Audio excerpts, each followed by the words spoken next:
What's going on, everyone, and welcome to episode 108. But more importantly, part 2 to Clint's 100 top albums of the year. Clint from Recorruptor came on the show, graced the crypt with his presence, and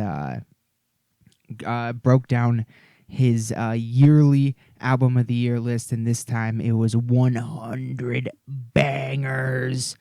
And this part of the list is number 74 through 50. And this is episode 2, part 2 of his countdown, part 2 of 4.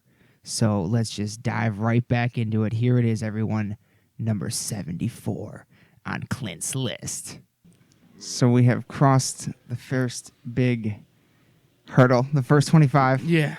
We now enter the realm of the second half of the first half of the list.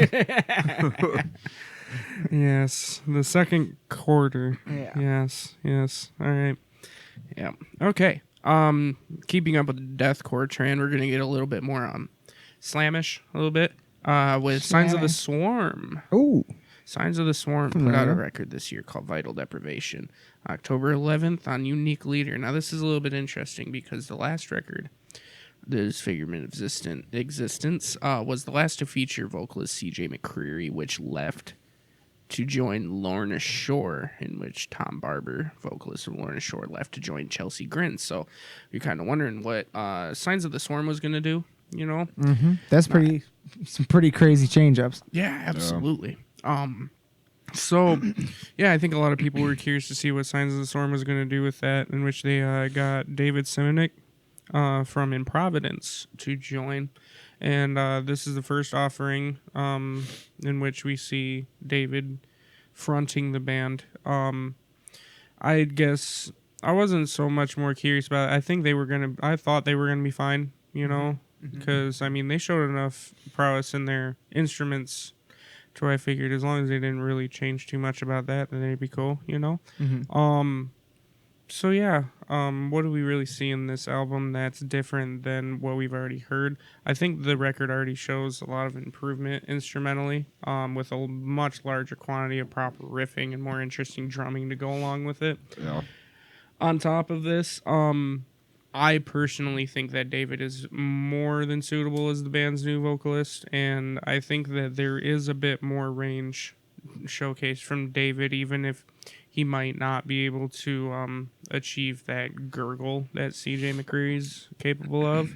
I think that there's a lot more flavor to what David does, providing for a really interesting experience overall, especially in songs like, you know, Crown of Nails. I think Crown of Nails really pounds away, and Lost Within Reflection is definitely a good showcase of what Vital Deprivation is about. Oh, yeah. Yeah. You know, main problem I tend to have with deathcore bands is their tendency to write songs that don't gravitate away from the lower end of the fretboard.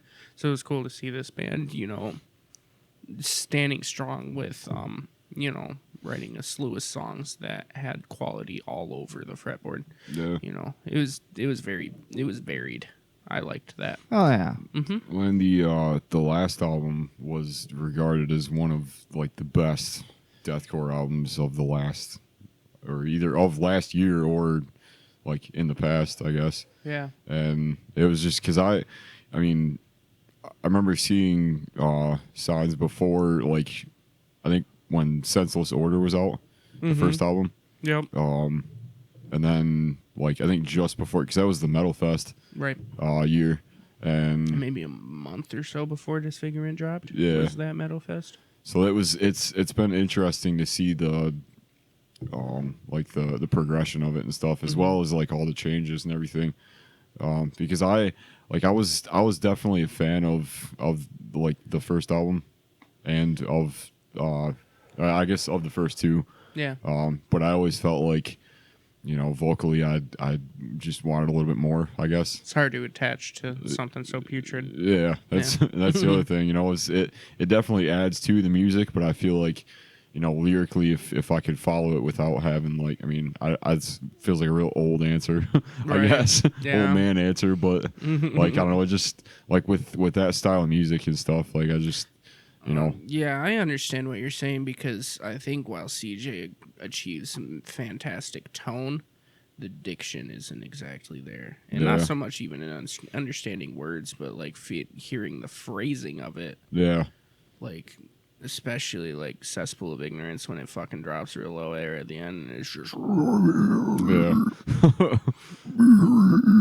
Yeah. like it's. But I'll say that, yeah, definitely like the standout for the new one is like the drum work on it Yeah, is dude. really solid. It He's stands out a insane. lot. Yeah. He's insane. And what's even cooler is because the drum work's done by Jimmy Pino on for Signs of the Swarm. But he's been absent from touring recently because we played with them also on the Bloodletting tour. And fucking the bassist, Bobby Crow, is on drums and does Wow. it all perfectly. Like he's a really talented dude for sure. Damn. Yeah. I never knew that. Yeah. Cool dudes. That's cool. We really connected pretty well after Metal Fest, and it was nice to see those guys again for sure. Yeah. And Oh, yeah. I'm glad the record turned out well. Okay, so 73. Getting a little bit more into some black and death metal. This is a bit more atmospheric in the black metal rather than in the riff. Ceremony of Silence. Not even gonna try and pronounce this album name.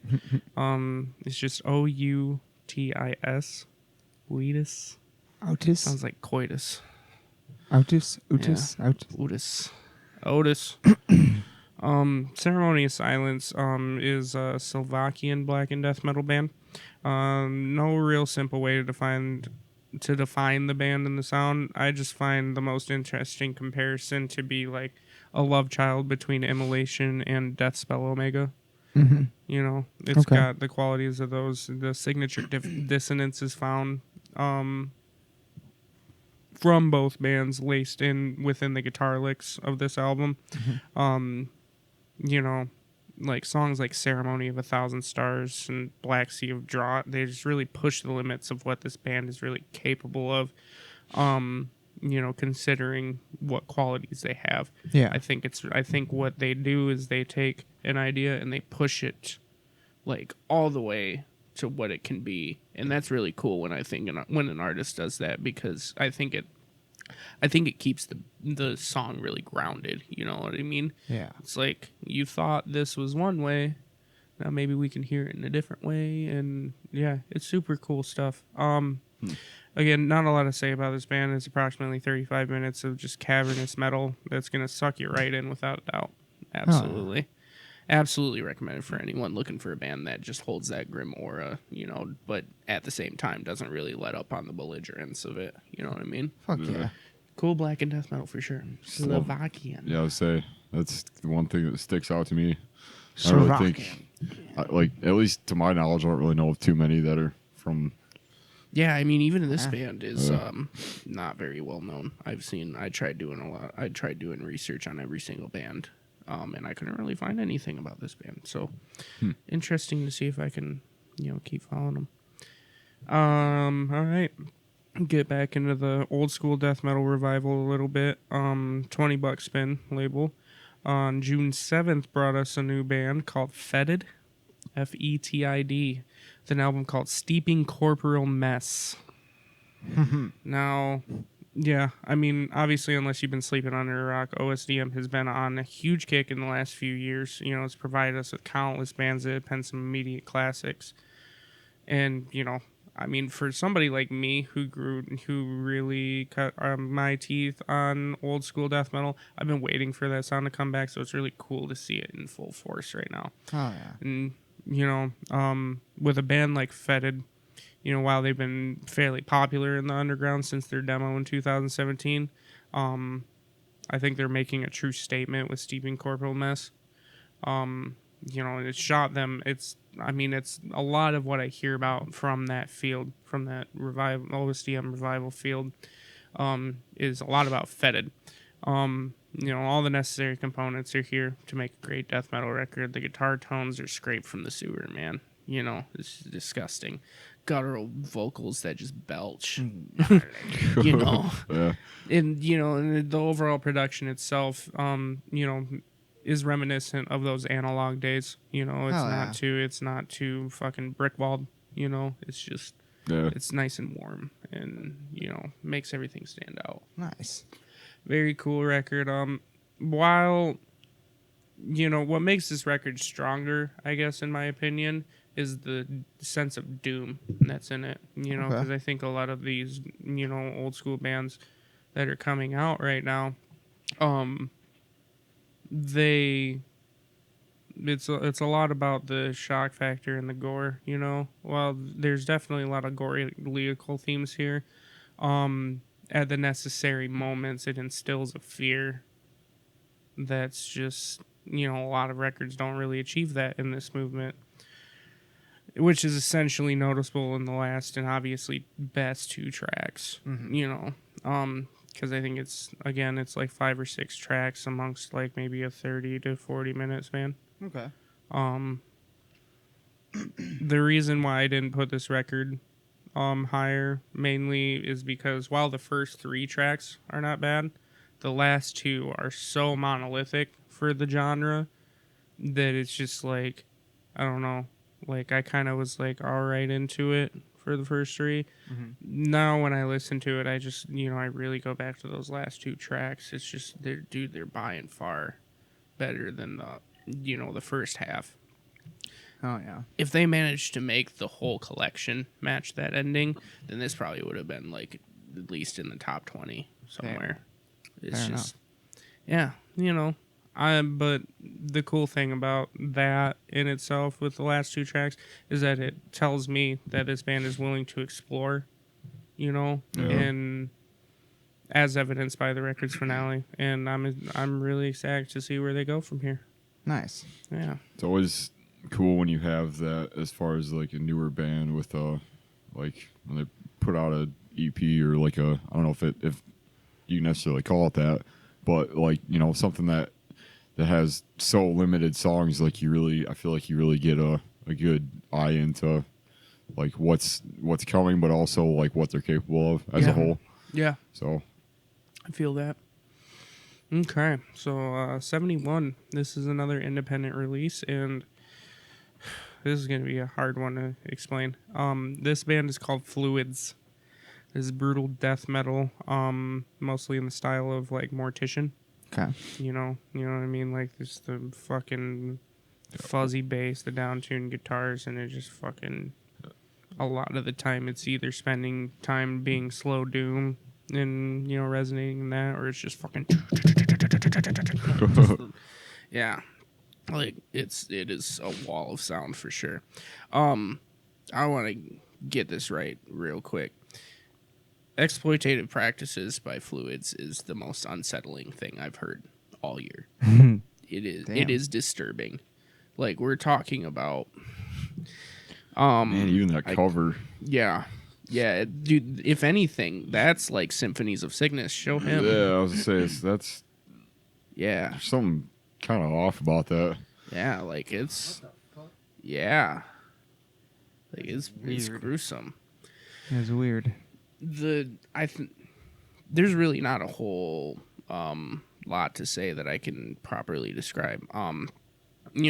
It's definitely basing the sound largely on the worship of Mortician, It's not a whole lot different than that. The thing that makes them different is their use of audio samples in the Okay. songs. They are real audio samples. We're talking about like at the beginning of Shot is the song. Is I can't remember the fellow's name or whatever happened, but it was a really popular video that went around of a police brutality thing that happened where I don't know, some guy got shot wrongly. And it was I mean it's really vivid. And that knowing, because I've seen that video, and when that popped up in the track, because I knew where it was from, Right. and I was like, dude, this is fucking real. Like, That's pretty crazy. dude, it's a distorted rampage of extravagant perturbation, man. Like, nothing less than that. It's just fucking, like, it's brutal, and it'll make you feel some things that you probably don't want to feel. Is it like a loose concept? because I'm looking at the song Oh, titles. because they're all and one-word song yeah. titles. And Yeah. it all looks like it's As far as I loosely- know, no. yeah. I think it's just fucking brutal stuff, and Yeah. it's there's not a lot to say about this record, dude. It's just I definitely recommend it solely for the fact that you can say that you listen to it and you know what it is. Enough.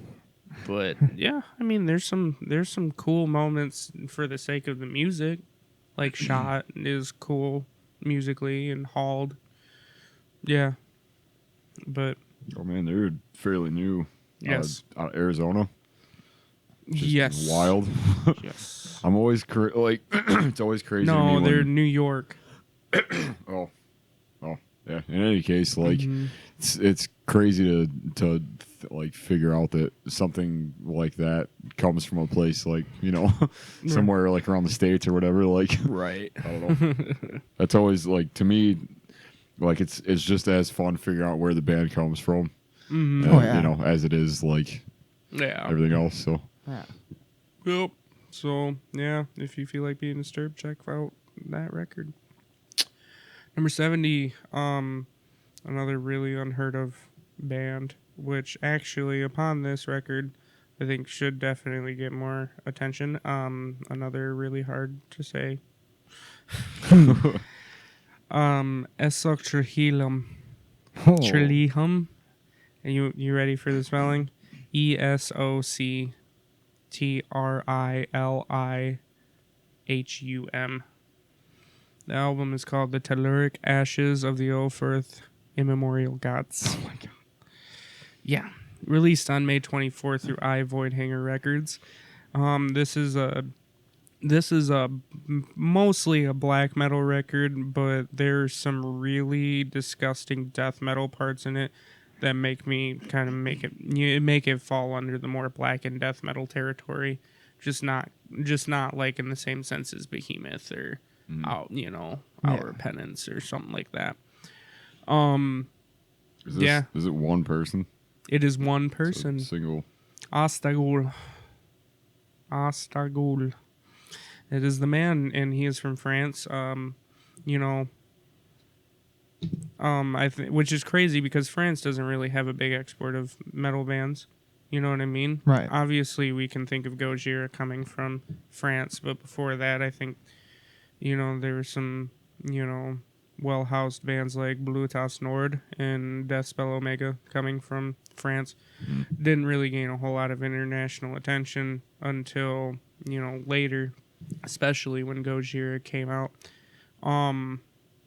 But yeah, I mean, there's a lot of quality stuff that does come out of there. It's just not very well known, and this band is one of them.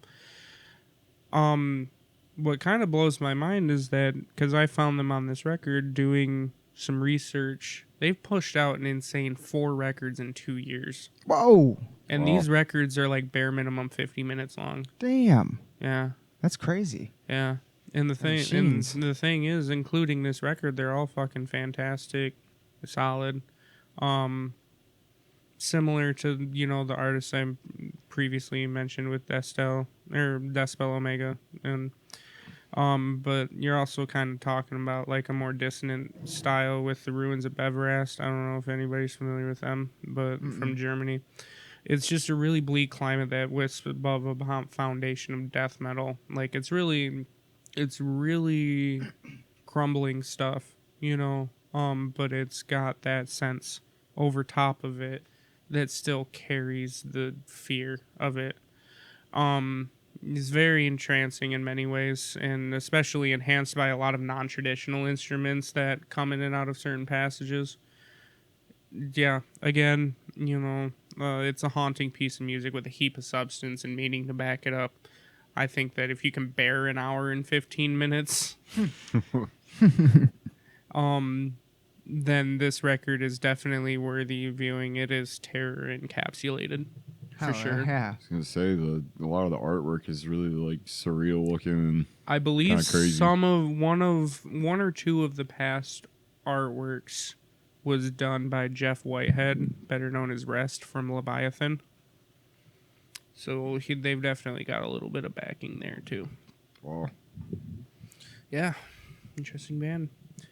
69. 69.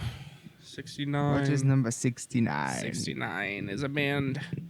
You ever heard of the country Malta? You know where Malta's at? No. Malta is a little island country that's in the Mediterranean, Okay. like between Europe and Africa. Okay. The only way out is Malta Death Fest. Yes. That's all I know Yes. from that place. Yeah. Yeah, it's a really tiny island country with, as I looked it up, was about 445,000 in population. Yeah. So it's really small, talking about like you could drive to one end to the other in maybe 2-3 hours, whatever. Wow. So it doesn't really seem like a place that would be a hot spot for any sort of death metal. Oh, it's not.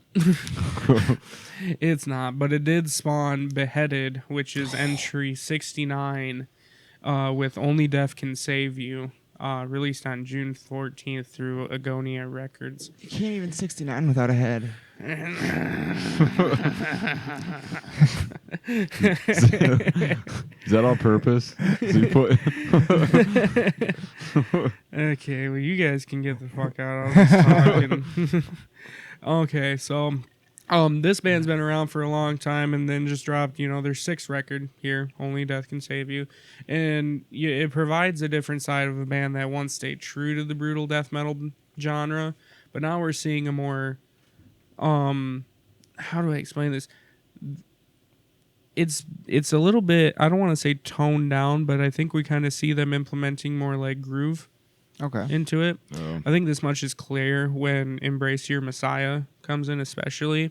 For example, Scourge of Iron, Cannibal Corpse. Yeah. It just fucking pounds along like that. That's what this song is, man. Okay. It just fucking... It's just awesome, man. Fucking... One of my favorite songs of the year is that song, just because of the groove and the way, and the different ways it does it too, man. The whole time, it's like 5 minutes, and it never loses my attention. Nice. Fuck, that's huge. Yeah, man. But other than that, there's still a lot of the classic brutal death metal coming in through the first couple of tracks. Even additionally, there's a tinge, like a slight tinge of deathcore in a couple of tracks, especially in the title track. Okay. That's not like as blatant, but like you can tell it's there. Overall, I think that this album is a solid listen. It's I wouldn't say that it's Beheaded's finest moment, but it has clear moments that stand above the rest, but those songs that really do stand above, fantastic. Absolutely a great record. And I mean, I can't say that even its low moments are still solid, you know what I mean? Mm-hmm. Got into them on the last album, Beast Incarnate. Yep.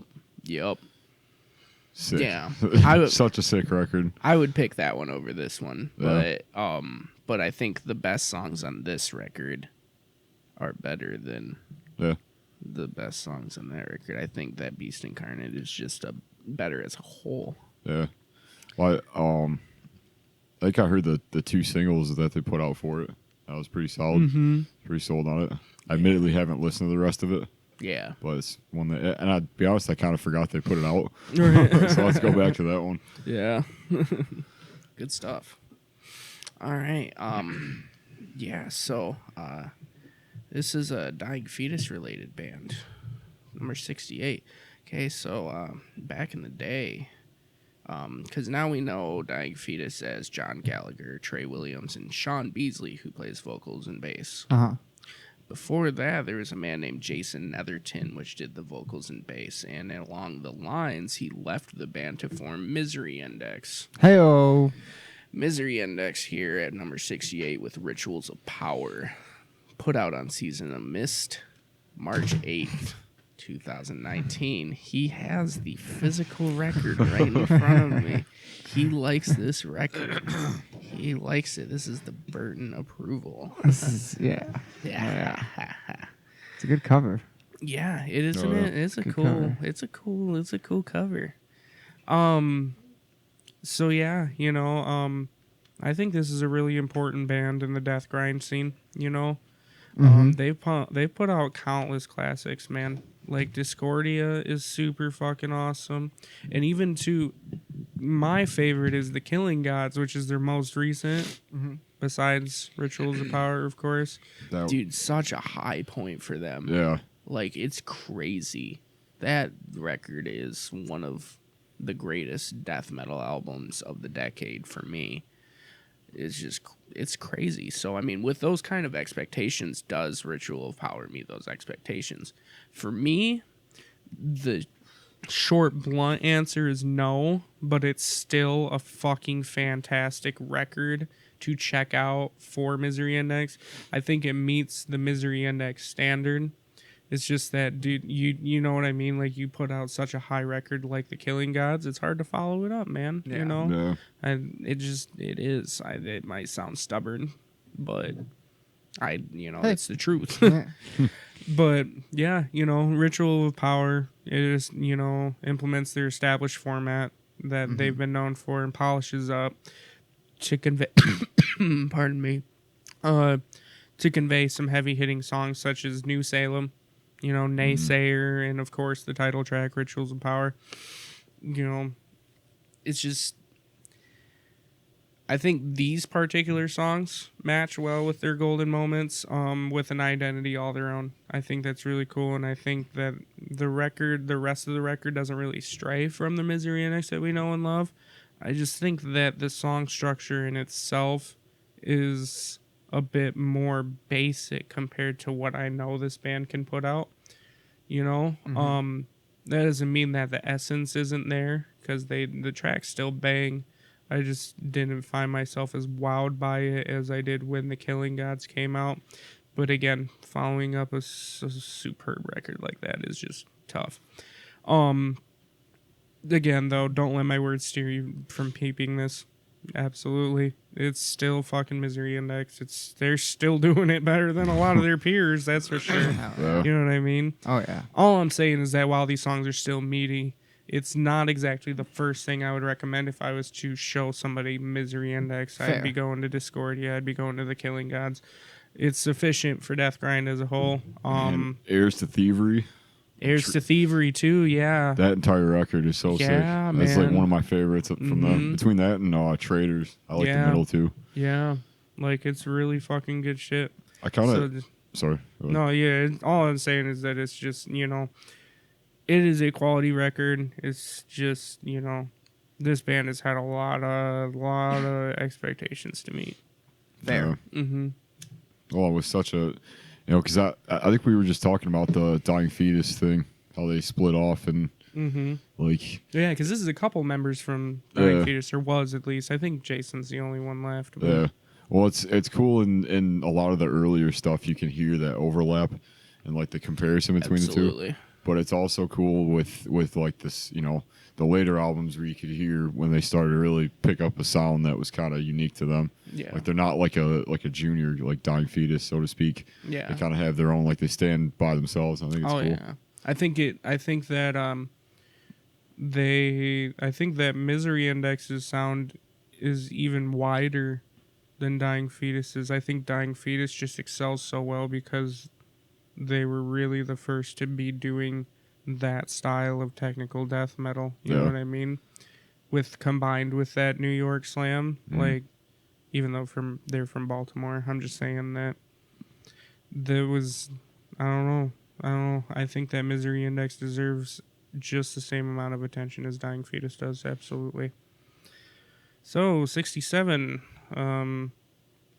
another deathcore band. I don't know if anybody can tell, but I prefer death metal more to deathcore, but I still appreciate the deathcore highly.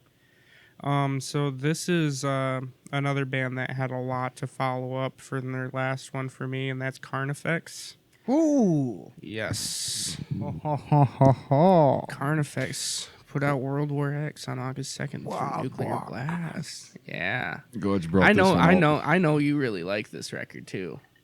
Yeah, this one's definitely going on my list. Yeah, This I think one it's solid. Stuck with, like, it was one of the only albums this year that stuck with me. Like, I could not stop listening to it. I kept going back to it over and over and over and over. Right, Yeah. right. And I'll get to my important points here in a second, but the most important thing is that this band has been on a fucking hot streak, man. Like Yeah. they established themselves super well back in the day, don't get me wrong, with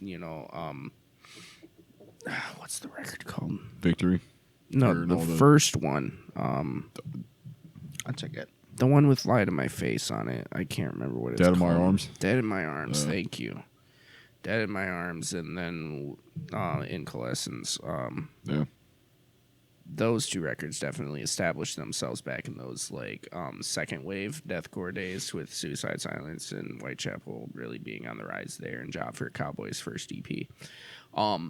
But where we really see the interesting shit come in is when they started doing stuff like Die Without Hope and Slow Death and Until I Feel Nothing, where they really implemented like a black metal sense to it, even though it's anybody be insane to call it black metal. But Right. Yeah. dude, those vibes are so there. Yeah. You know, There's blackened elements in it. you can tell there's like a sense of like neglect and depression in it that really made this band titans of the genre. They're always one of the most exciting, and Slow Death, for me, Slow Death was their peak. So, because they're just wonderfully crafted songs that are absolutely catchy. Like when that record came out, I was singing those songs all the time. Fuck Yeah. yeah. I loved it. So I guess what I'm trying to say is that with World War X, it continues on that sound, that's established on Die Without Hope and Slow Death. Even going a little bit more death metal with it, I would Sometimes. say. You Yeah. know? Yeah. Especially on like Visions of the End and Eyes of the Yeah. Executioner. Yeah. There's some really good death metal and black metal notes in here, while still staying firmly grounded in the deathcore genre. My thing is, again, like, you're following a record that's so monumental in my mind. It was just tough. I felt like that besides like the title track, No Light Shall Save Us, there wasn't like as much like really catchy parts, like they were really groovy. They're really fucking heavy, man. Don't get me wrong. You're talking about like Dark Heart Ceremony. Yeah. You're talking about Slow Death. You're talking about, Drown Me in Blood. These are songs that are always going to stay with me, and I don't know. World War X was super sick, and is definitely a good follow-up to Slow Death, but is it? I don't know. It didn't quite catch me as much as Slow Death did. Fair. It feels like more of a tribute to those records, if anything, like being like, you know what, we found the formula, we're going to stick with it. I feel about this record how I did when Holy War came out. Okay. Following up Hate. Yeah. Is like, this is still the sick sound that I know and love. It's just not Hate. Right. You know what I mean? Yeah. But yeah, I think it's a great record that's worthy of standing up in their repertoire. Definitely. For sure. I think All Roads Lead to Hell and Yes. Brushed by the Wings of Demons. Oh, Yeah. Two the of the song best songs they've titles. ever written. Brutal. Honestly, and on this record is one of my absolute favorite lyrics of the year. It's in the first half of the album. So it might be in Eyes of the Executioner, maybe not. I don't know. Where he's like, words become blades. What is it? Oh yeah. Words become blades as they As the something through the something of my throat. I can't remember. Fuck. God damn it. we've talked about. I it love several it so times. much. Yeah. Right. I haven't listened to it in like a week or two though because I've been working on stuff like this. But Yeah, if anything, Shit, Scotty and yeah. Lewis has definitely stayed consistent, no doubt. Like even in the lyrical content, he's still pushing it out well. I'll say like that's always been kind of a tough thing as far as like the lyrics for the band, because they always like as much as they follow like the tone of everything. Sometimes they're a little juvenile. Yeah, it's a Yeah. little like, you know, like I think that he has really excelling moments that catch on really well, and then there's certain points where it's just kind of like, yeah. oh, that was. There's a lot of songs about, you know, like suicide and stuff, and Mm-hmm. but it's all very like simply put kind of stuff. And Yeah. I feel like maybe that kind of takes away from it just a little bit, but not enough so that it doesn't, I don't know. It doesn't Right. bother me so much, but it's just something that I always kind of come back to. Like if they were just a little more like, you know, Yeah. if there's a little more like difference in a couple Right. things here and there, like so. I feel that. It was words become blades as they slip through the flesh of my throat. That's right. There we go. Yeah. Yeah. So sick. Yeah. Yeah. Yeah, cool stuff.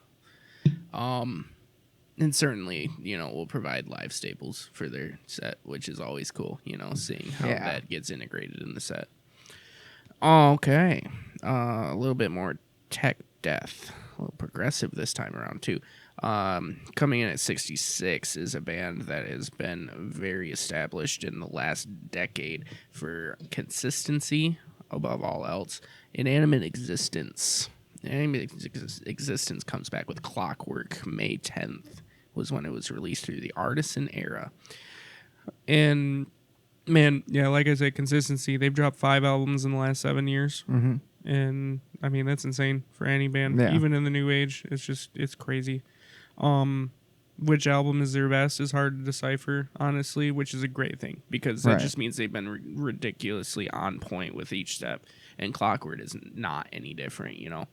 Any self-respecting fan for the modern age of tech death is going to dig this record. They're going to fall head over heels for clear winning tracks. Like the opening title track is great. It sets the tone perfectly. But really for me, Desert is just absolutely beautiful, and the surrealism that's contained in Apophenia is just, it's what you'd expect from a tech deck record nowadays, but it's peppered with smart progressive choices that really give you something to rave about. Oh yeah. Yeah. You know what's really cool is I think we're starting to reach a point from here on forth in the list. I'm really satisfied with how 2019 turned out. You know, like I don't really have any bad things to say anymore, or at least negative criticism. And yeah, this I think this record is really a proper representation of how tech death has evolved properly. You know what I mean? Oh yeah. Like it's still really bright and polished, but I think that there are definitely a lot of smart ideas in it for sure. Nice. Yeah, cool stuff. I haven't really spent too much time with that band, but I mean, it's kind of hard to ignore them over the last couple of years. Right. Seems like Yeah. either from merch stuff or just from seeing them around. From like it seems like every time I'm on YouTube or just kind of looking around, they're always one of those bands that pops up. So Which is a great thing too. Yeah. I found out because they put out an album called A Never Ending Cycle of Atonement, and they did the vocals with Riley McShane on that one too, Allegiant. And I'm such a nut for that guy. I think he's one of the best modern vocalists. Absolutely. He's just got a voice on him, both singing and screaming. Like, he really knows what he's doing. So when I found that, like, it was super sick. And then I found out that they just continually kept pumping out great shit. So yeah, cool band for sure. Cool band. All right. This is an independent release from a deathcore band, and I think that we've really had the benefit of a lot of bands coming back this year that probably ended a little too early or didn't get the attention that they deserved, you know?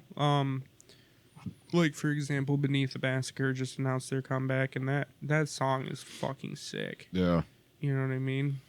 Like, it's just brutal as all hell. Not that that's necessarily related to the deathcore thing, but that was a sick. Yeah, yeah. But my point, a long time ago, I was introduced to a band called Cholera, which is a deathcore band, but they're like OG deathcore, so we're talking more like Despised Icon, Red Chord, Animosity. Not so much the progressive side of Animosity, but still. and they put out the one thing, and it was like an EP, and I was just like super sick. I always wish they would come back and, you know, do some cool stuff, and they finally did this year. They put out Obliteration Humanity independently on June 27th, and yeah, like I said, you know, this is along the lines of like the more death metal side of deathcore, so there's a lot of riffs in here, and when the breakdowns do come in, it's a lot more death metal oriented, you know. That's cool. There's really not a whole lot to say about it, because this is really just the throwback that I've wanted for a long time, you know, just to get that taste again. And they do it so well, Hell especially, you know, like, it's just cool, you know. It reminds you like the glory days, like Through the Eyes of the Dead, you know, like Malice. Yeah. Fuck yeah. That's like one of my favorite albums too. Yeah, dude, it's insane, like how heavy that is. I want to say it's the same vocalist. I don't. Nate Johnson did vocals on it. No, not Nate Johnson. The guy, not Malice Through the Eyes of the Dead, but one of the other vocalists that did.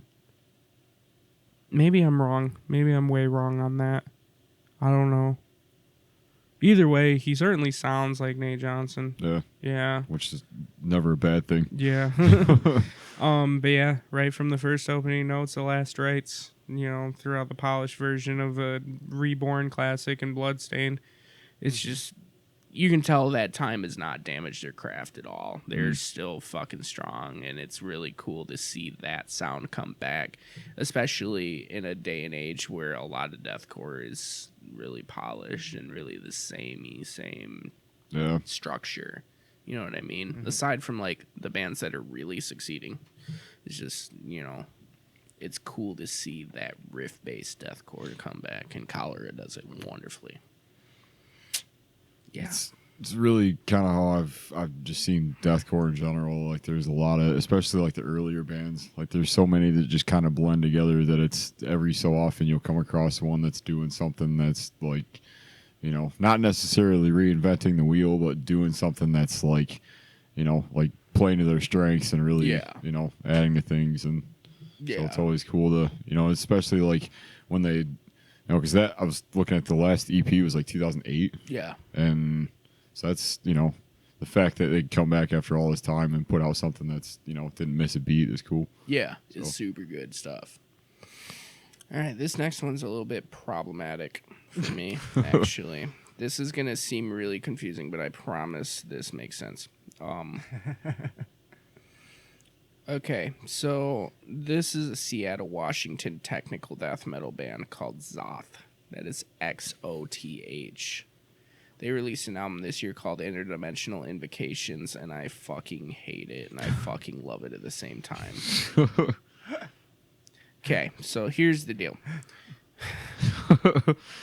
The playability all around, like the way that these guys play their music, is so fucking unbelievable, you know?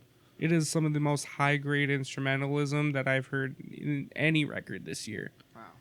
So what makes it so fucking low on my list? You know what I mean? While it has a lot of the positive inclination in its playability, the attention to detail as far as the songwriting is non-existent. Like, dude, it's... I'm just trying to say this without seeming rude, because I don't want to make it sound like that at all. It's just, it's forgettable, you know what I mean? Like, you listen to it the whole time, and it's, you know, I mean, it's about 35 minutes of just, you know, emotionless. You don't really feel anything when you listen to it. Almost every song bleeds into one another, you know, which is it's technically impressive, but it's emotionally dead. I'm not really going to say much more than that. The only reason that it made it to 64 is because of the fact that I literally can't believe that these guys can play this way, but they can. You know. You know, that's the saving grace, is its unparalleled technicality, for sure. It's just, if you're looking for something deep, or that means something, or that you can really attach to, this probably isn't the record to go to, you know. But I know that there are a lot of people out there that can appreciate a good player like I can. Absolutely. And, Maybe that's what they were going for, you know? yeah, I don't know. I just know that their first record, Invasion of the Tentacube, is on all fronts way better. So Fair enough. I would definitely check that out. But check out, Interdimensional Invocations just for the mind-boggling wankery for sure. Yeah. Yeah. I know exactly kind of what you're talking about, even like without even hearing it. Yeah. Like you just tell it's a lot of like, and even looking at the cover of it, while it's there's a lot to look at. Yeah. You can kind of tell it's like kind of what you're getting. Yeah. Without even. I think that's what the pleasure of the band was in the first place with Invasion of the Tentacube. Is that you can tell they were not taking themselves that seriously. It had a little bit of that charm that it was goofy. Yeah. This one, it's like, you just don't feel it. I don't know. But yeah, they are phenomenal players. They've spent a lot of time with their instruments. They just need to spend a little bit more time figuring out how to write a hook. So well, there's definitely a point to be made there, because there's a lot of heavier technical stuff that isn't always like the best written or the most catchy stuff. It's just technically impressive. Yeah. Yeah, I'll always take a better written song over a flashy song any day. Yeah. All right, so some of this old school death metal stuff is going to seem a little bit redundant, but because a lot of it's pretty similar, when it comes to the description of the qualities of the music. But I still feel it necessary to at least point out Cerebral Rot, which comes in at 63. They released Odious Descent into Decay, coming out on August 16th through, surprise, surprise, $20 spin. They're shoveling out that shit, man. It's making me realize I need to spend way more, because like I was looking through their site and everything, and like good majority of the bands you've listed have been off that that label. So yeah, and I'm familiar with it, but not to the point where I could be like, oh well, that's that's what that is, or that's right. So yeah, Odious Descent into Decay is really good. It's filled to the brim with vomit, piss, and rotten riffs. You know what I mean? While it certainly falls in line with, the OSDM style, the record stands out more by including more influence with, like the technical abrasiveness of older, like much older bands like Demolich. Okay. And they also include a bit more caveman-like side to them that you see in like Incantation, and yeah, that straight up, like when it comes comparing to the other bands that are on $20 spin, these guys are just straight up better at writing. They're crafting musical structure in the songs. I think that there's emphasis on certain parts, and that there are certain parts that serve as a build up for those peaks. Yeah. Yeah. And overall, with the entire flow of the record, it keeps my attention pretty well. It's not really something where I just get lost. Nice. I think that they've certainly, for a new band, opened themselves to a path of success here. Definitely cool. Definitely filthy. Oh yeah. Oh shit. Probably one of the ugliest looking covers I've seen in a minute. You should see it on vinyl. Oh yeah. All blown up like that. Oh yeah. Whoa. Yeah, it's pretty That's sick. Can you describe that in 2 words? Smoking 2 words? Smoking fungus. Is what I see. DMT death. Oh, I guess. Shit. That's pretty sick. Yeah. Cool band, Cerebral Rot. Not to be confused with Cerebral Bore that don't exist Yes, anymore. that's correct. That's correct. But Your Unfortunately. Chance to Die is around. So That's true. Yeah. not as good as Cerebral Rot or Cerebral Bore, but Yeah. still. Okay, a little bit more black metal here. MGLA came back this year. MGLA is related to bands like Deathspell Omega again. You know, you've seen a trend. Deathspell Omega is pretty important in the black metal scene when it comes to European black metal, for sure. I think they've done a lot to pave the way there. But MGLA, I think, is important in their own right, especially with releasing Exercises in Futility, which has now become a black metal classic in its own right. But it's been about 4 or 5 years since that, so everybody's kind of wondering what the fuck is going on with MGLA. Yeah. So this year, with no announcement whatsoever, not a shred of promotion, just said, "Hey, here's Age of Excuse." Damn. Then this is it. That's there wild. you go. Like, it was, yeah. But yeah, they surprise released it on September 2nd through Northern Heritage. And yeah, it's just black metal, man. It's not really a whole lot different. The reason why that I put it at 62 and not a lot higher, because Exercise in Futility is an important black metal record to me too. I can thank Seth from Recorruptor for showing me that record, even though it took me a while to really like delve into it. I think the reason why this is so low and why I'm going to keep this review so short is because of the fact that Age of Excuse is pretty much just like Exercises of Futility. Okay. Now, consistency for me is cool. You know, like I mentioned, how Thy Art Is Murder is really cool about the consistency, and I think that's one of their strengths. For a band like this that has already been so progressive from each release and has made different sounds, I think it's a little problematic that they release an album that's pretty much just like their last one, which is their most important one.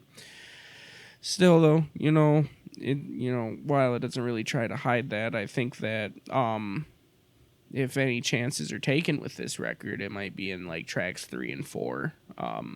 Yeah, every single track is named Age of Excuse, by the way.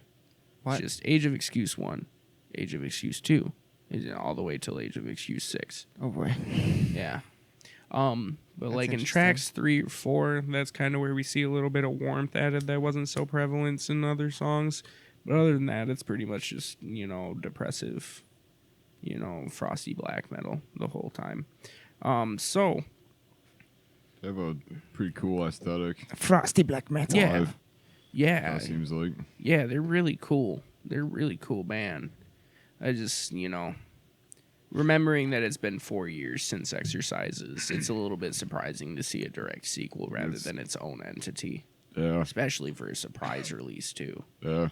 So, It's kind of weird. for the sake of it being what it is and having that sound, I put it high enough to be at 62, but Looks like it doesn't go higher because of that same fact. Yeah. Yeah. Looks like they've been under a little bit of controversy. How do you mean? No, go for it, man. If I need to tell people not to support this band, then I'm gonna. Well, that was one of the things, because I thought maybe I heard something, because they did come up at some point in the year. I remember hearing about them a little bit. And there was this other thing. It was April 19th. It says 2 of their shows have been canceled due to ties to NSBM. Ooh. What's that? Nazi sympathizer black Oh metal. Jesus! What the fuck? False. Yeah, that's a really prevalent thing over black metal. Yeah. Is it true? Well, I mean, like, obviously it got canceled, but Don't contain any references to white supremacism or anti-Semitism. Their statements doesn't directly address accusations that are political views or associations, other than to say that they are false accusations of political nature. So, I mean, There's some high strangeness going on there. so I guess I'll say this: just go about it with your own discretion. I do not support any band that. Damn, you could have said that like earlier before I started talking about it. I was just looking it up because I couldn't Right. remember if that was, I mean, there's a good majority that any of the bands from that area, especially the black metal, Yes, that's true. it's a slippery slope sometimes. It's true. Any band can be something that you don't know. That's true. Yeah. I mean, just look at fucking Inquisition, man. I mean, but you also, you gotta watch out. I wish they'd said a better statement because there's been plenty of times where bands that are nothing to do with that or anything like that, fucking, that's what they get written about in the news as, like Slayer. It happened to Slayer. It happened to Hatebreed. Yeah. Happened. You know what I mean? Like, and it's all bullshit, but people believe it. That was like the first paragraph of a Yeah, very no. long-winded. Oh damn. Oh, So, yeah, just, okay, So, okay. But regardless, yeah. I don't know. So I guess I will say this to the listeners. Do your Just research. know that, do your research. And, if you feel you should not support this band, then do not support them. I do not wish to promote the likes of Nazi sympathizers or neo-Nazis themselves. 100%. Yes. So, keep that in mind. Yeah. So anyway, So, let's go back to some death metal. Actually, I already talked about these guys. Italian bands. We had mentioned Hour of Penance. Hey-oh. Hour of Penance comes back with Methodeism. And what number is this? This is 61. 61. We're getting closer, man. 61. October 25th through Agonia Records. I think that this certainly has no shortage of the classic Hour of Penance groove, man. They found a formula, brutally advanced death metal, that just absolutely works for them. They can gradually continue to improve upon it with each release. I think that while this album is certainly no chump compared to a lot of the death metal that's available out there, I gotta admit that it is the first album by this band that's thrown me some unexpected loops. You know what I mean? Like, they've been pretty consistent for, most of their career, but there's some pleasant surprises in here that I didn't really see. yeah. For the most part, it rides the familiar aesthetic of what, the band is known for, what they've previously cemented for themselves. Which I guess for me, I don't know. It's not that kind of stuff that follows their trend isn't exactly the most exciting material they've done. The real highlights is in the second half. Especially when Flames of Merciless Gods starts up, man. Dude, that song, combined with Sovereign Nation, sees the band, like, taking their brutal death metal brand and shifting it more towards, like, the Polish black and death metal sound. And, dude, it's astounding. Yeah. It is, man. Flames of Merciless Gods is straight up one of the best songs that they've done. Absolutely. And, yeah, even more so, like the closing song, "A Cold Den of Stakes," that's one of the most ambitious songs that's on the whole record. Yeah. They've still got that, that crushing sound, but there's a bit of progressive tendencies in there, even with some patterns that are kind of reminiscent of some certain sects of deathcore. You know what I mean? Yeah. It has a pattern that really bounces and stays in the pocket that, is deathcore's known for. Yeah. Although I would never once consider this band deathcore. Don't get me wrong there. I think this record would have been a little higher if the first act was up to what the second act was. But damn, that second act is a hole in one. That second act is a hole in one. Yeah. Super cool band. Our Penance is always crushing it. Absolutely. Methodeism is a good album, nothing short of entertaining. The last album was kind of fell flat for me a little bit. I wasn't super into it. Yeah, Cast the First Stone, right? Yeah. The three before that were like kind of what got me into them. Right, especially following with because what is Regicide and Dogma, and Sedation. And Sedation. Yeah. Yeah, dude, like those are some of their best for sure. Especially Regicide is so fucking huge. There's some like the couple of singles they put out for that one, and then like just I don't know, the whole thing is really just fast. Mm-hmm. It's cool. It's scary fast. It's impressive. Definitely a cool band, and especially definitely an underrated band. I don't Was think kinda that band's thought so. ever got the respect that they've deserved, considering what they do. Yeah. You know what I mean? Mm-hmm. Well, I think with always talk about like, you know, Italian death metal, I always think of like, you know, Flesh God. And, yeah. They got overshadowed by Flesh God pretty hard. Yeah. And to be honest, like I kind of got into both bands around the same time. Yeah. Because I was really looking for that one specific sound, and then all of a sudden, like I found out, I was like, oh, like there's a kind of a, I don't know how much of a scene there is now, but like, you know, in Italy and stuff, like just that for whatever reason, like just there's something about like the fast, really heavy stuff that comes out of there. So I found myself kind of diving pretty hard into that. Fuck Right. yeah. All right. So you guys like some Swedish death metal, right? Love it. Oh yeah, bit. Entombed, Mm-hmm. Bloodbath, Grave, Dismember. Yeah. Oh yeah. Mm-hmm. So let's focus on Based. That is Baest. I've heard this. Yes, this is a newer band. The album is called Venenum. Veneneum. Released on September 13th by Century Media. This is definitely Swedish death metal worship. And yeah, I mean, just like you guys, that stuff always has a special place in my heart. It is of my opinion that Like an Ever-Flowing Stream by Dismember is one of the greatest records ever made. Oh, yeah. It is. It's just so beautiful with being so fucking, like, cryptic and, like, you just dug it right up. You know what I mean? Mm-hmm. It's a treasure. And, yeah, sounds like that really definitely get my blood pumping. The HM2 pedals, you know, like, just loud as fuck. Really gets that grain in the guitar. And this band is no different, man. Very easy review to write for me because it's a very easy band to understand. They just want to fuck shit up. They just want to fuck shit up with some ballsy metal, and they do achieve just that on this record. Especially you're talking about like, again, the thunderous double bass of Sodomize. Its song just fucking goes. And like how I was talking about those fucking Mammoth Paste, Scourge of Iron like songs, Mm-hmm. dude, fucking Gula is a song that does that, but even slower. It's just so ominous and so fucking heavy. Nice. And yeah, and of course the leading single, As Above So Below, it has a 6/8 time drift in the beginning.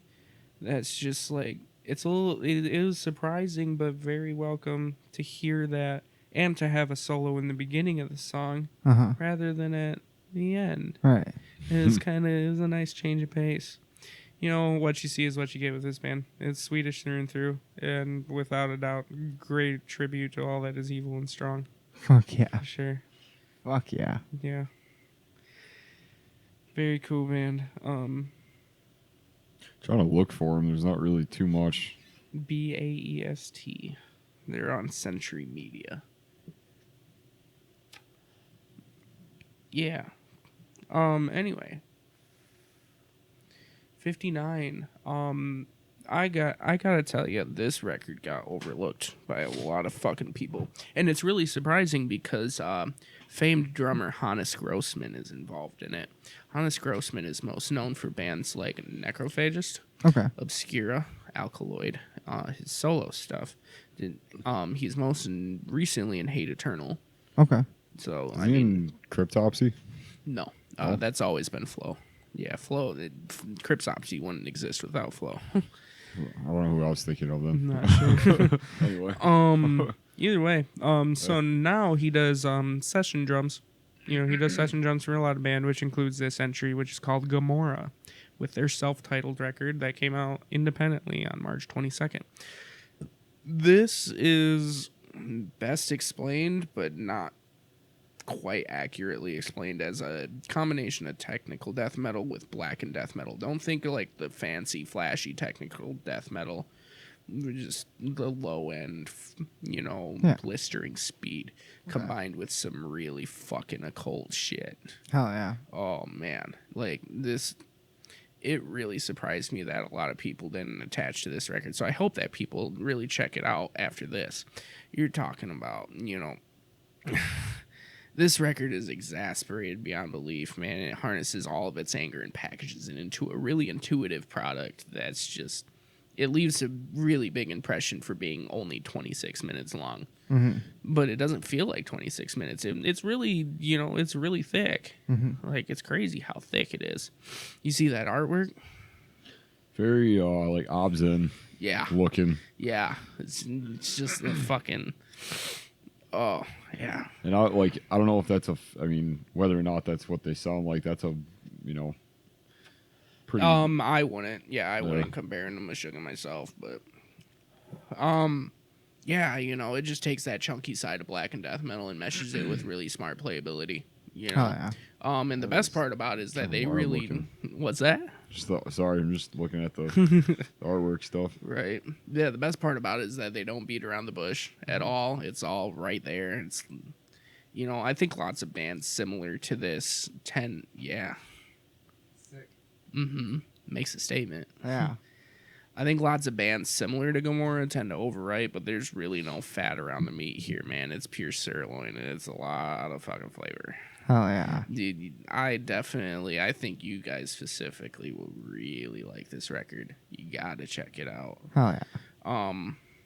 Yeah. In summary, it's Hannes Grossman. It's Evil Tech Death. Short and sweet.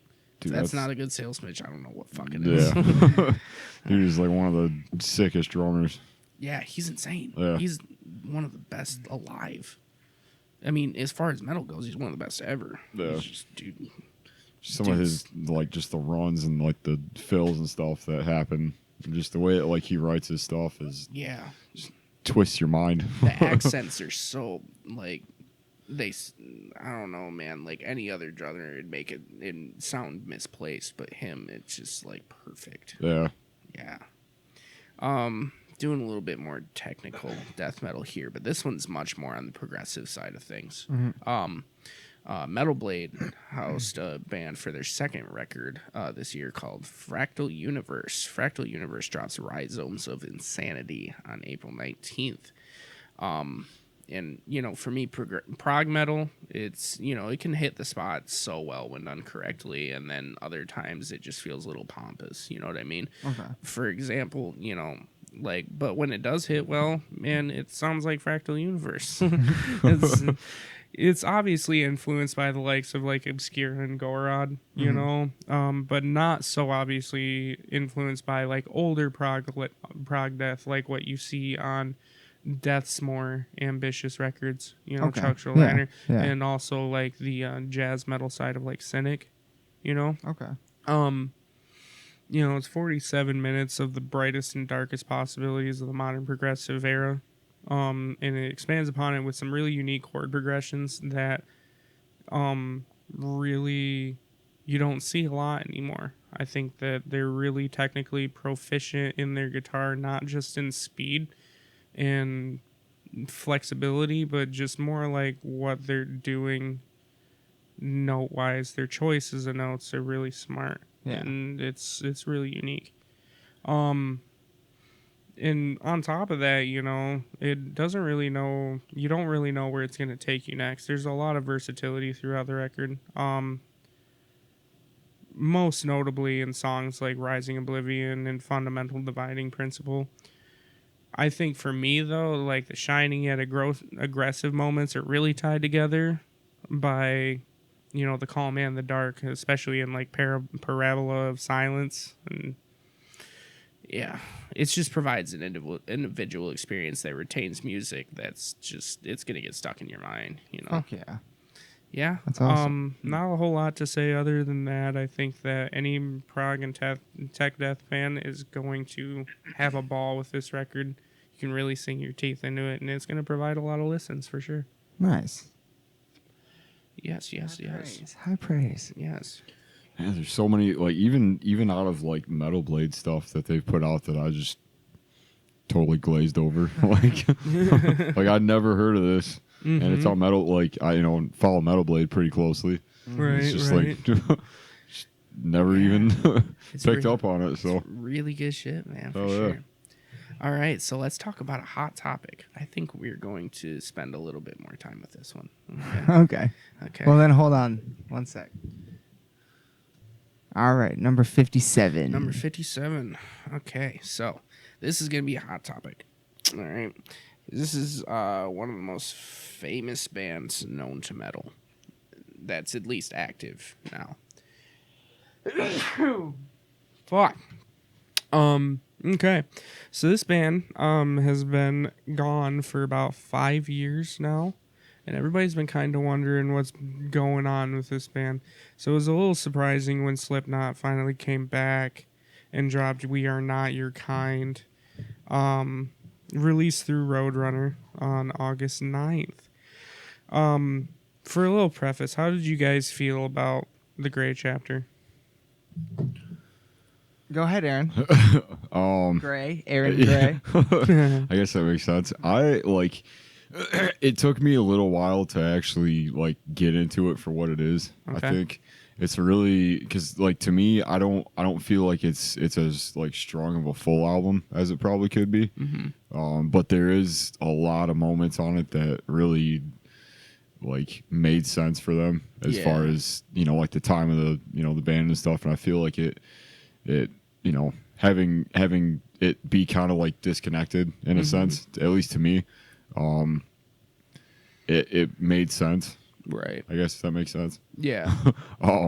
It made sense why it came out the way it did. Yeah, and Whether it was a good or bad outcome. right, and not to say that there weren't songs on it that I Fuck yeah, dude! Like fucking Custer and Sarcastrophe, Yeah, man. and I mean even the single "Devil Inside" was solid. You Yeah. know? Definitely cool songs for sure. Yeah. But like I said, because at first it wasn't. I mean, it's still not my favorite album from them, but it's definitely one that like I feel like as far as like the newest era of the band, like it fits perfectly in with like to me that one kind of like signaled like the start of the next like phase of that band. Right. So and no real exception with the newest one, Yeah. even more so. What about you? What do you feel? Full disclosure, haven't heard it top to bottom. So Oh, The Gray Chapter? Yes. Gotcha. But Okay. what I have heard of it, I liked. Slipknot is a band that I wasn't into for a long time. Just recently, have been getting really into them in the past few years. So the and I think the Gray Chapter and All Hope Is Gone are the only two albums I don't own by them yet. Gotcha. So I still those are two I still need to get into. Okay. So I think it's pretty commonly agreed amongst the Slipknot fan base that obviously the first three are really the threshold of Slipknot. Yeah. More so the self-titled in Iowa, but Volume 3 is still amazing. You know what I mean? And I think that we saw when they got into All Hope Is Gone get a little. They were flirting with the mainstream for sure. You know what I mean? But anyway, so, for that record coming out in 2009,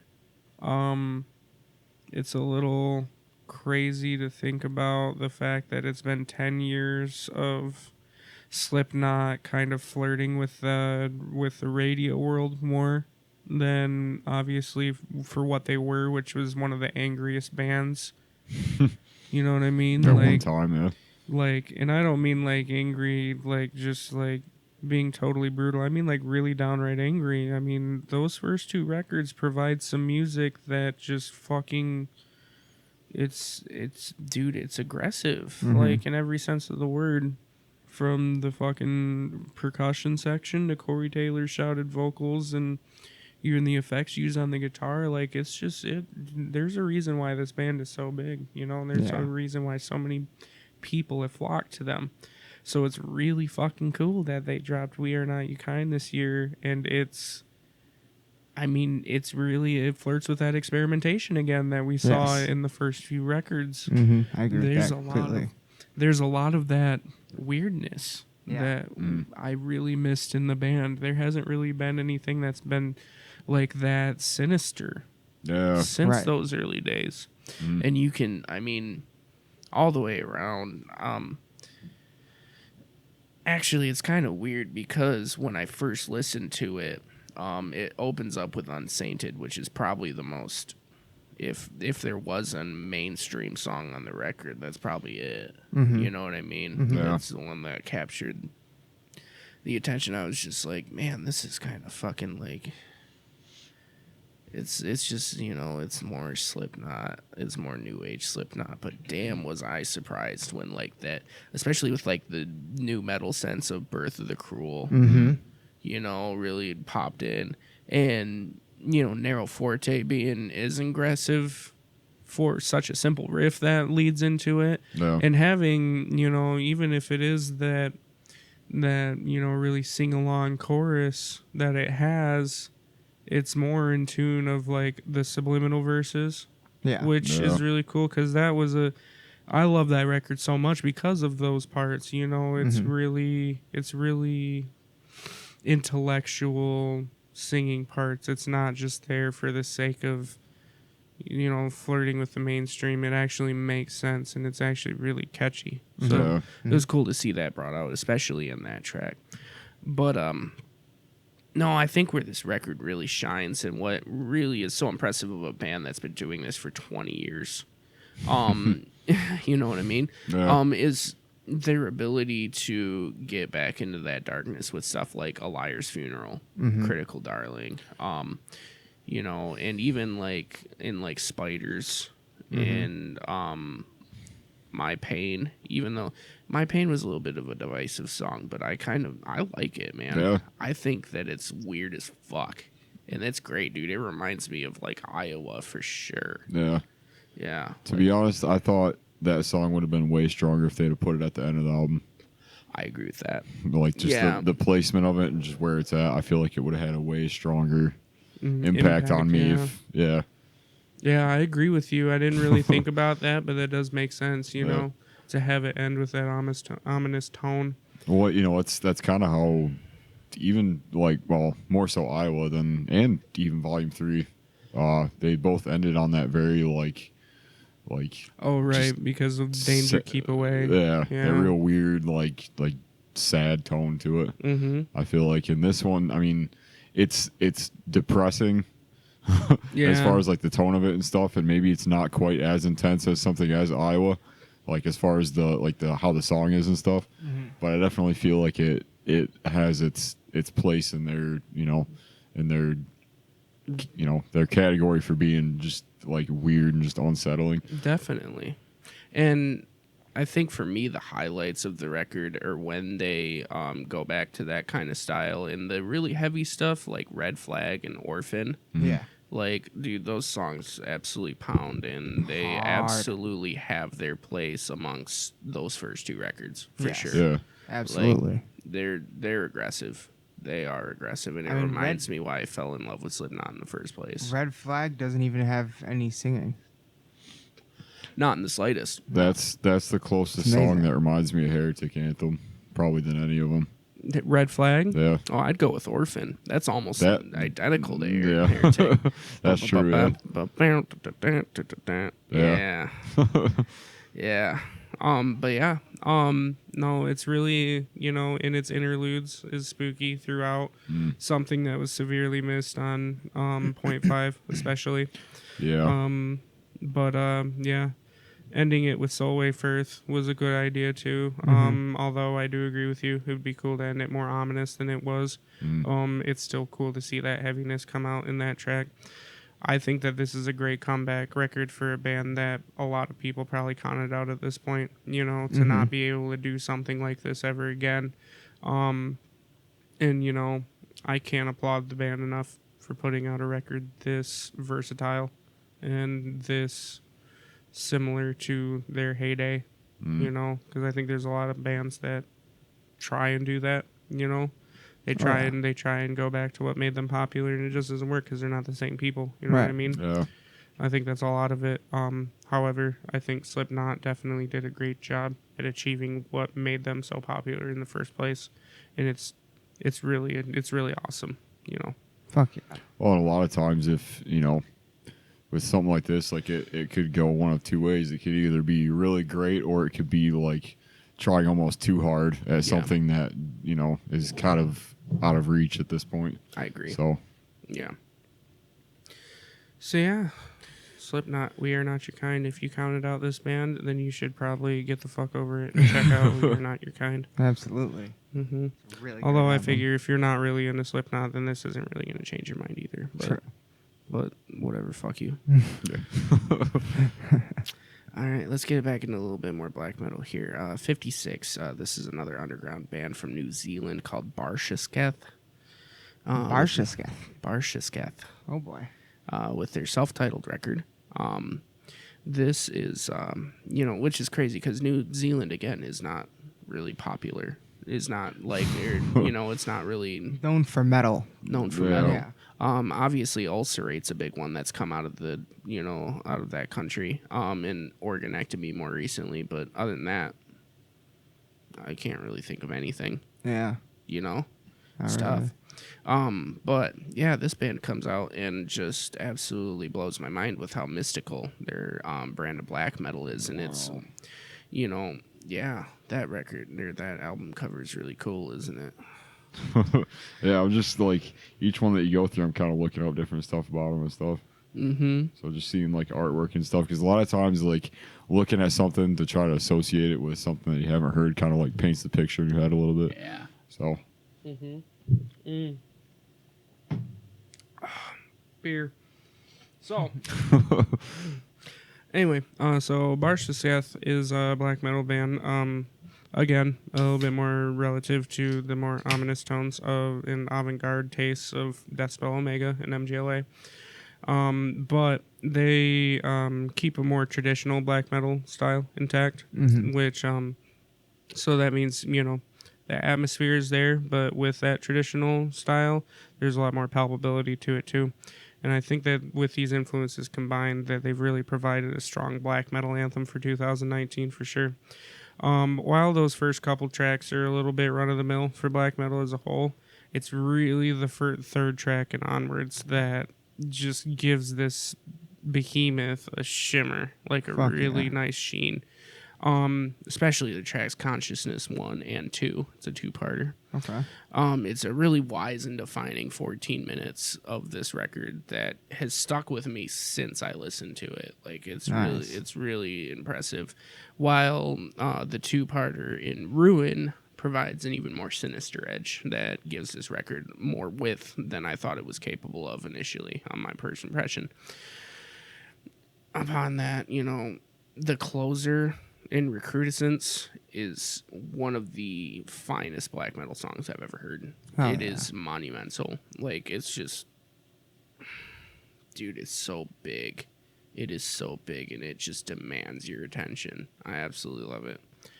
I'd have put this record higher, honestly, if it didn't get off to a slow start, to be honest. But I can't say this enough. Barshasketh's self-titled record is a monster.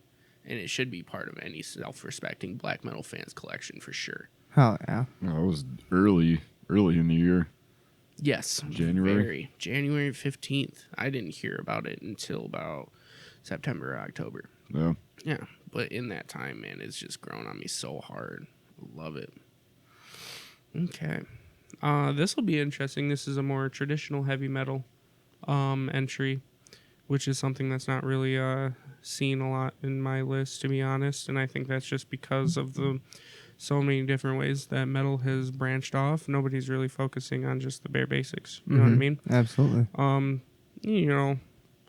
just think it's worth noting that, the growth as a metal fan is really interesting because a lot of people start finding these, I guess what would be known as entry-level bands. You know what I mean? They just fall in love with it and then gradually grow into heavier and heavier material as time goes on. Now, the problem, I think, what blows me away is how a lot of these veteran metalheads, I guess you could say, they really tend to forget their roots. You know what I mean? Like, it's just like they forget all about what made them fall in love with metal in the first place. They don't, they just don't accept that kind of stuff anymore. But for me, I still think it's really great to hear a more traditional sound brought into these bands. So that's why I'm making the case to promote Spirit Adrift, coming in at 55. The album is called Divided by Darkness, released on May 10th through $20 spin. Isn't that interesting? Imagine that. The band, the label that has brought us so much putrid old school death metal releases what could be the most Iron Maiden sounding thing I've heard. Which it makes sense. Okay, so for preface, this is 3 of the dudes from Gate Creeper. Oh, okay. Oh man. Making this album. And while Spirit Adrift started out as more doom metal related, it's transitioned more into being influenced by the styles of like new wave of British heavy metal and some elements of thrash. Doom's still there. It's just more present in the vocals. Think like Pallbearer, you know. It's just, it's that really light tone. It's just done in a more empowering metal element, rather than a depressive element.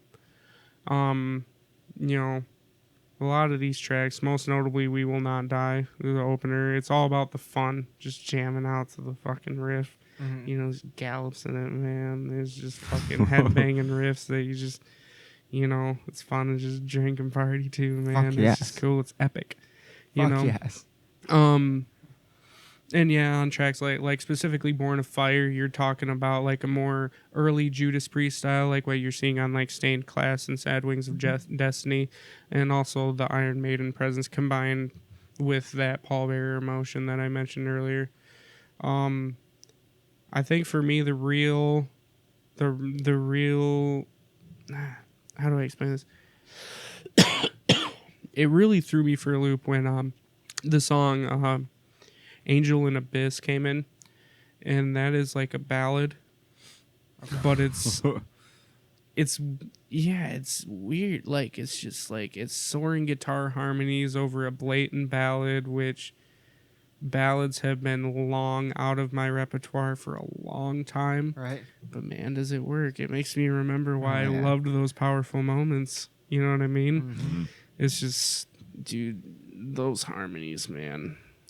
and even at the end, like it's that, like the beginning part's real nice and soft and epic, and then the end of the song is like kind of like a more like, oh, it's really amped up, like it's just really built up to this thing that's just gonna finish out super strong. Yeah. Same thing for Angel in Abyss, it's just like, Dude, it's just badass. Like it's like steal your chicken, ride off on his dragon, badass.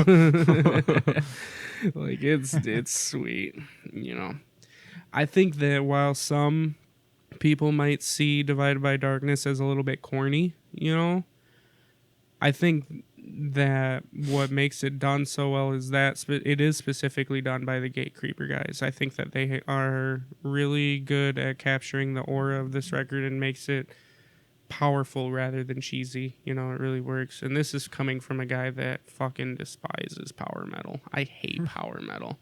Damn. I'm sorry. I just hate it. The folk side of it is cool. I don't mind the folk side of it. It's just the straight up power metal where it's just like it's tough for me. It's a little corny. Fair enough. And I Absolutely mean fair that enough. with all the respect. To a point, it's kind of supposed to be. Yeah, well, Right. that's That's kinda half of it. that's why I mean it with respect, is that I know that's what it's supposed to be. I just Yeah. it's tough.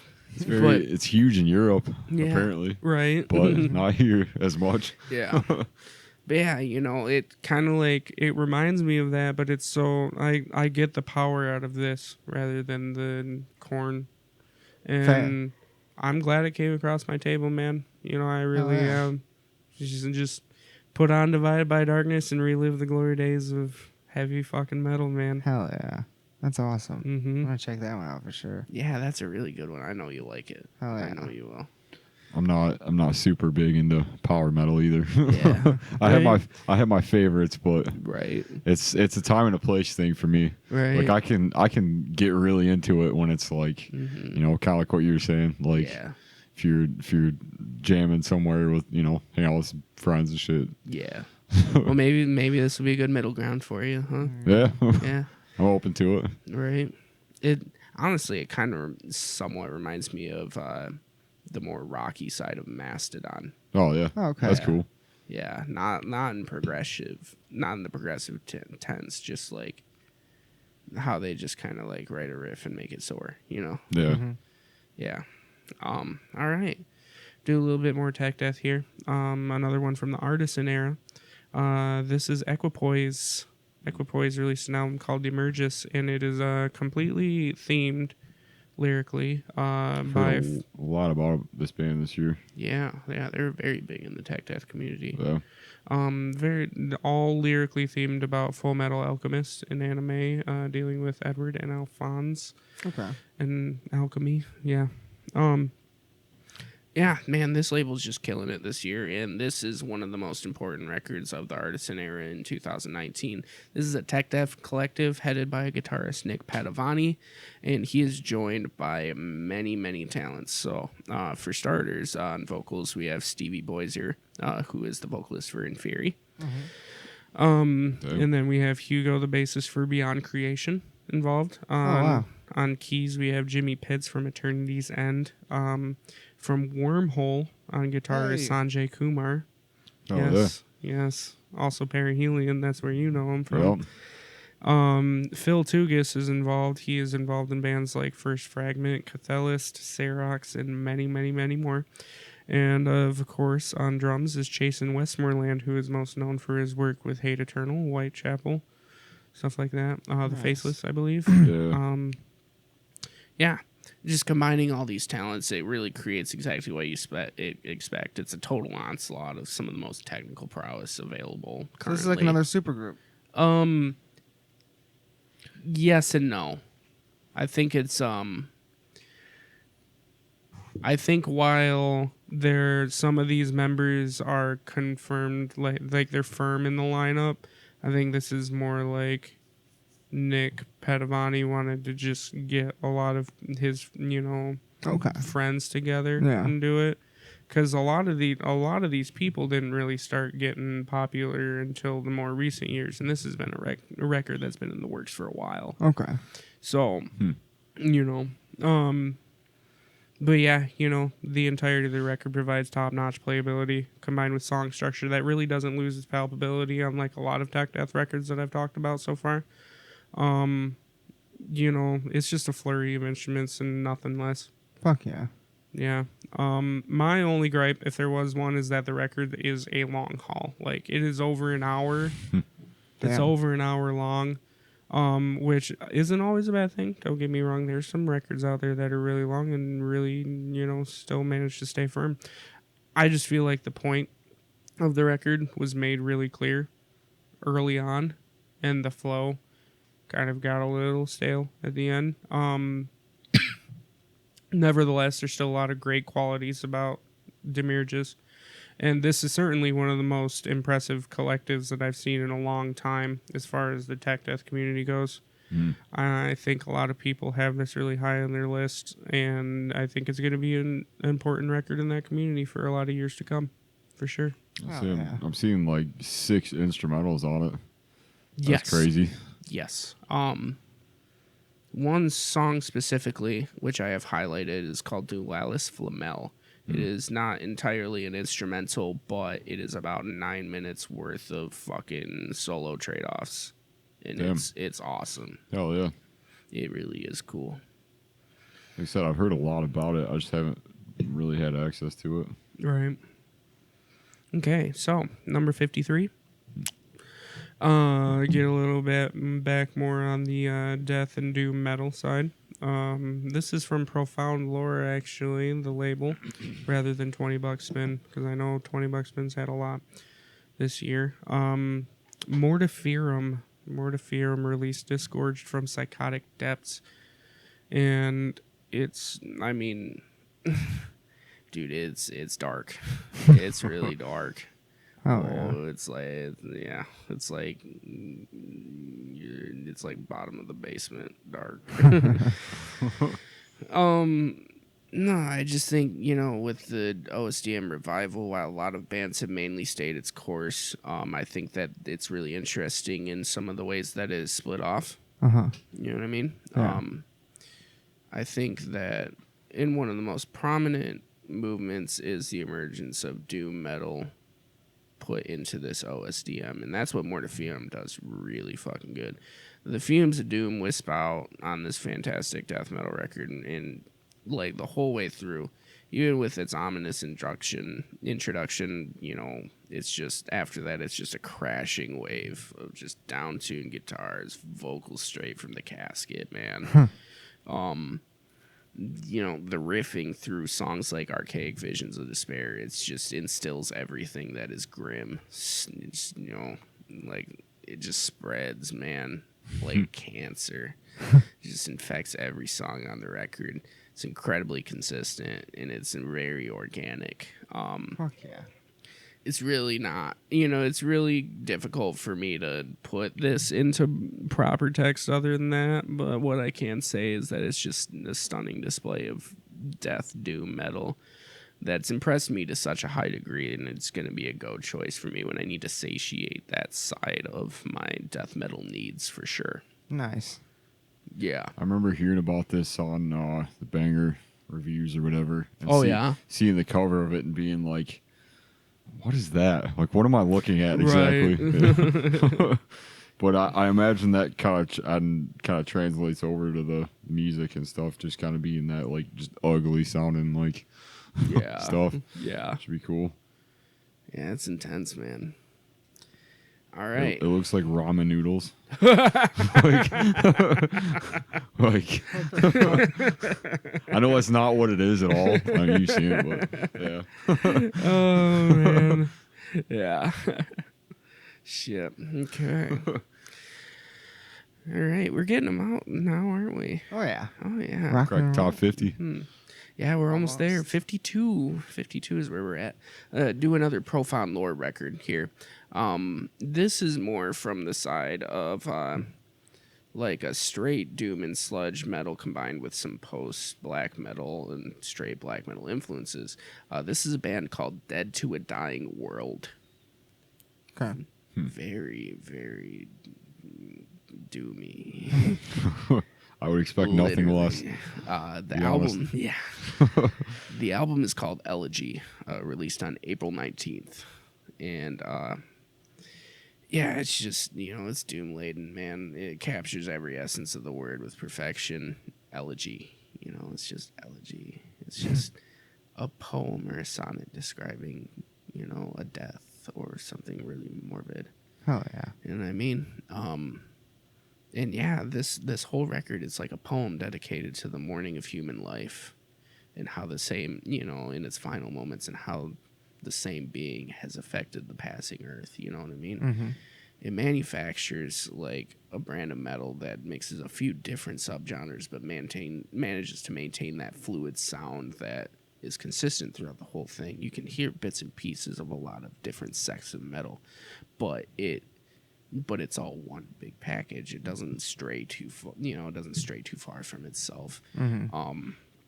Yeah, like it's just between 49 minutes between 6 tracks. It's pretty, you know, it's a pretty hefty stuff. And even still, 3 of these tracks are interludes. So you're talking, you know, like 3 legitimate tracks that are over like 12 minutes long. But I don't know, man. Those tracks are so deep. Hell yeah. Like, it really is. It's an emotional experience listening to this thing. The only reason why it's not so higher on my list is because those last 2 interludes kind of they're a little disjointed. Okay. You know, it kind of tends to throw off the focus of the music, and it kind of got me a little confused. But that, you know, with that being said, those 3 tracks are so driving. Like, that's really the bulk of the record is, you know, songs like The Seer's Embrace and Of Moss and Stone.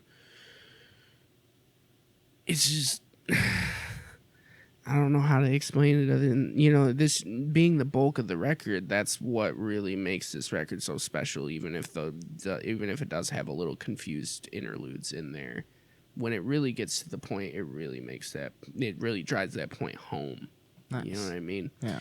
There's not really any records out there to compare the Elegy to. You know, it's really its own entity. It's just, yeah, it's monumental. I gotta specifically highlight the introduction which is called Syzygy. I'm pretty sure I'm saying that right.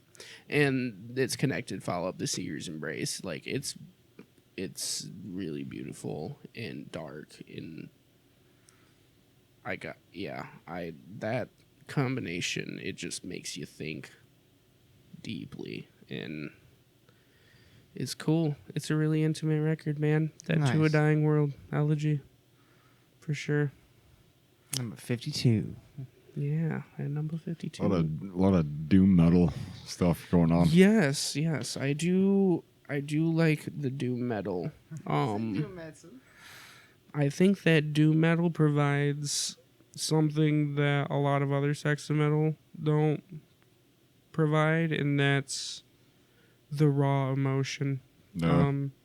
Big atmosphere and stuff.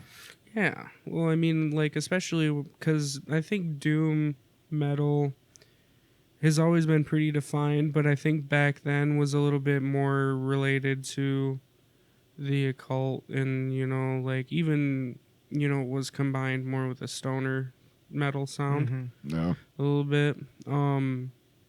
But I think, I don't know, there's just certain bands that have really brought out the true beauty of doom metal really well, like Yob.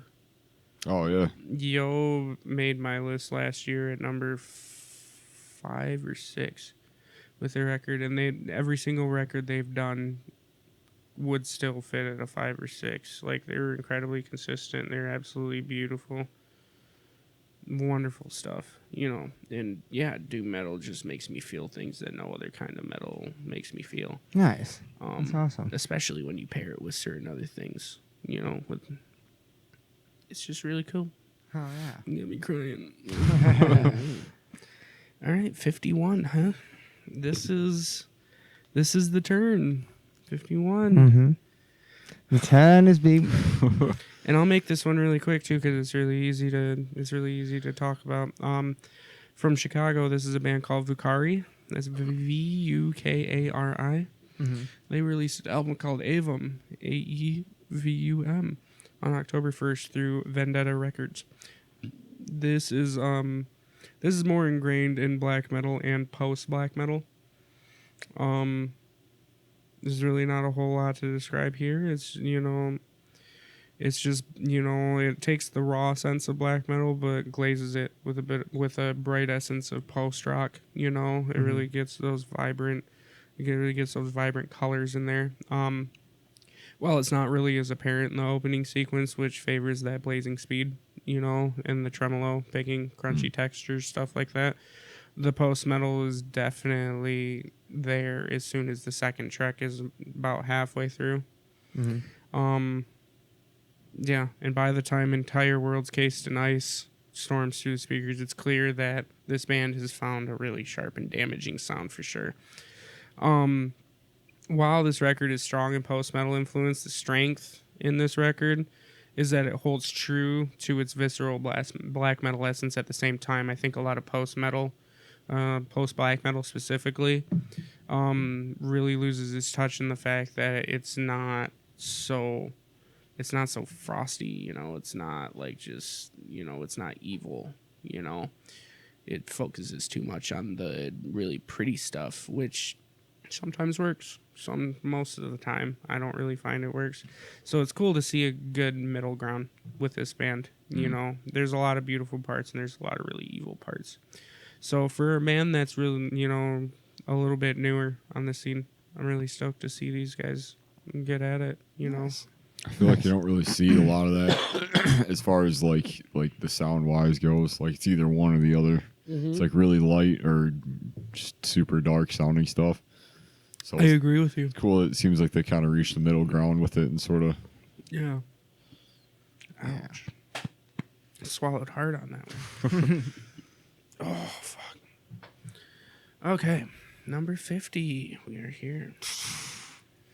All right. This is another Michigan band. And actually, before I started writing the review of this band, I did not even know they were from Michigan. Oh, Been listening to this record almost all year. And the whole time they're from fucking Fenton. What? Yeah. who's that? Yeah, this band is called Breaking Wheel. They have an album called Ceremonial Torture. They released it on February 6th, independently, of course. And yeah, this is pretty much straightforward death metal. You know, it's just absolutely punishing that it's an absolute crime that this record hasn't been talked about more. I mean, especially with, I mean, shit, I'd like to think I keep pretty well up with the fucking what's going on around here, you know? Yeah. And nobody's been talking about this awesome record, you know? Yeah. Shit. That's Or crazy. either that or I just haven't been listening, I guess. Even crazier, I can't really seem to find a lot of information about this band at all, even through the Facebook, because I saw them release they did the release at the Sanctuary, I guess. Oh, really? And after that, after they posted about that, their Facebook's dead. Like, there's Weird. nothing. There's Huh. nothing on them. Weird. Yeah, absolutely. It's just, I don't know. Either way, man, it's pure riffage that just implements terror the whole time, you know?